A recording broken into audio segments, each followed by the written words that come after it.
Oh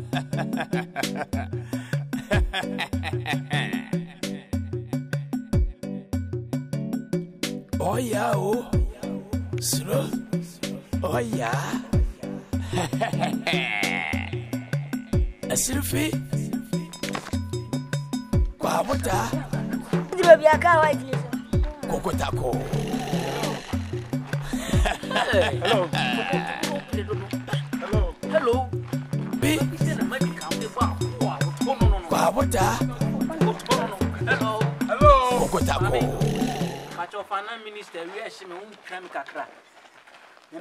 Afternoon. Oh, Mammy, you're across your busy. Yet the parliament, yes, hello, Mammy. Mammy, Miss Slow, come down. Yet the parliament, says, finance minister, around the end of the media. So make us someone was so young, but said the mammy. Yeah, what you say? Oh, fair, Flossie. Wonderful, sir. Oh, Mammy, Miss Slow, come down, Miss Slow. Oh, sorry. Oh, feel free. Would you only be what I say, sir? Mammy, dear, Tian Semi or Parliament in war craft in a mabaha, Menicanadia, poem, we can come on a titty, ye some a Jennifer or mine who said the bill man being a bia conano. Now, one thing is all your baby and fat and crown crammy who baby so hard than up Bakumasi. And your bramis, no one to challenge some shiny and never from fine white. Maybe sister, someone just serious. What I'm type Nibia. What time that Miss Ropa, sister, Miss Ropa, and Mamma friend, you may pass our life on Miss Ropa. Sister, from my darling husband. Miss Ropa, you could also say, and you go for some member.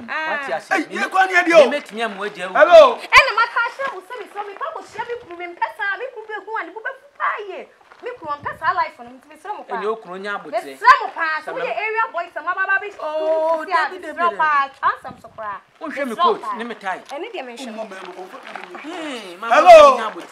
baby. Oh, so the bell, hello. Ah, yeah, I can't. Hello. Sister Nyabut, now when it's going to be Nyabut, only talk on the Casano. You get the product.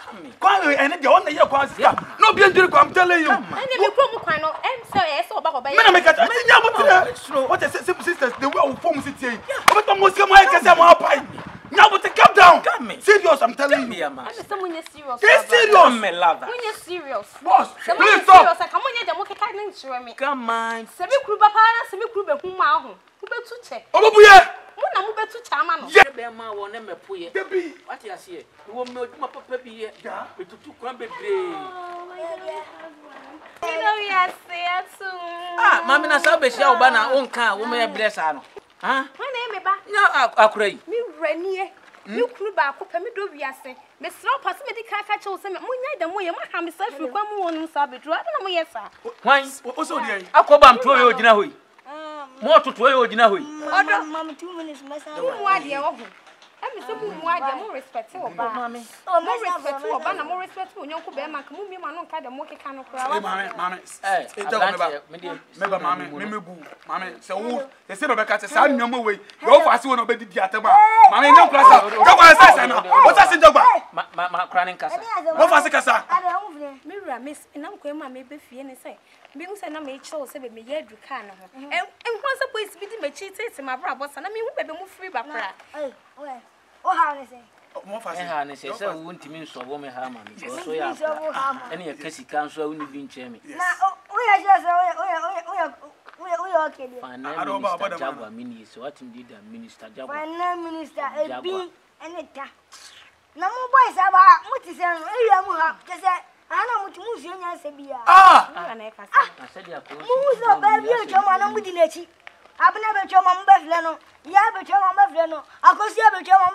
Give me a punchy, a precious cat with your Bethlehem. And Ken Flona.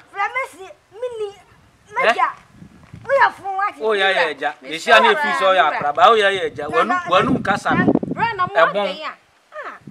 One Casa bomb. Oh, yeah, what? If you now, can't you say? We are full. What's all your phone? We are full. We must have some of them. Say Yanko will be a way. Who to know I will see. Yes, Yanko, what you know. Oh, yes, oh, Maria say, yeah.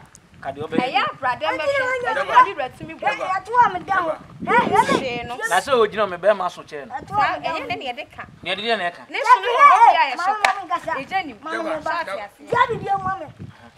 About you check level nice. What do you know? Check what do you need more? That's one check level now. I'm waiting. Hey, the whole Ghana. Scale back to me. What? Can you bend it? Mamma,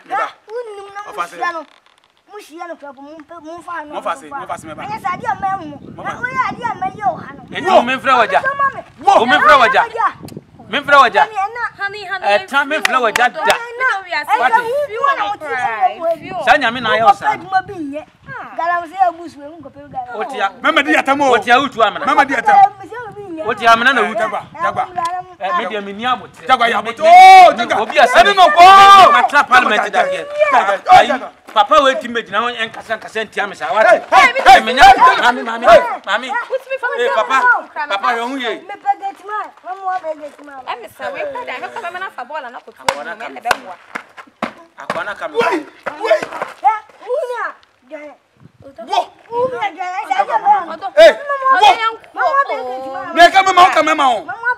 Mammy, some what for some number? Yamole, and Yakwa, I want to say sister, forget, sister, forget, Mammy, and you went near, Mammy, and a drop. And you near Mammy, no one near. Mammy, hey, no one near. Yes, what you have called power and a drop. Never knew, I wanted to be a never near, Mammy, never knew. No, never knew I wanted to be a woo. Hey, Lamsey, and now calling you. Chetuano, oh, poor, women are medical here. Poor, Tono. Oh, sorry, boy, one day I could get to know. What was you? Crowd punching out the man now. Where's no Yakra? No one punch when you Yanko school. Yanko Pona, any son.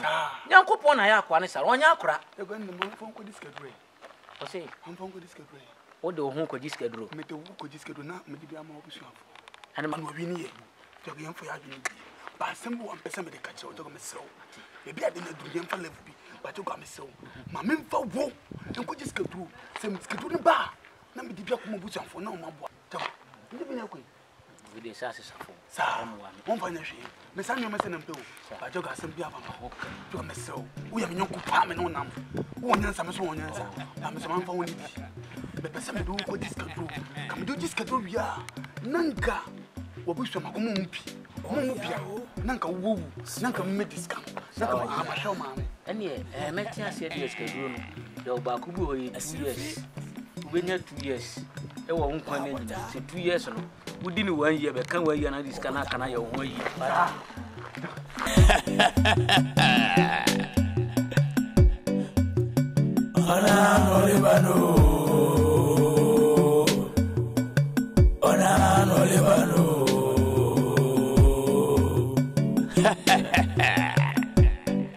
Asrifio Babuta Kokotako. Oh yes, oh yeah. Only Triadono. Ah, Santua Abra. Oh yes, oh yeah. Oh yeah, oh slow. Oh yeah.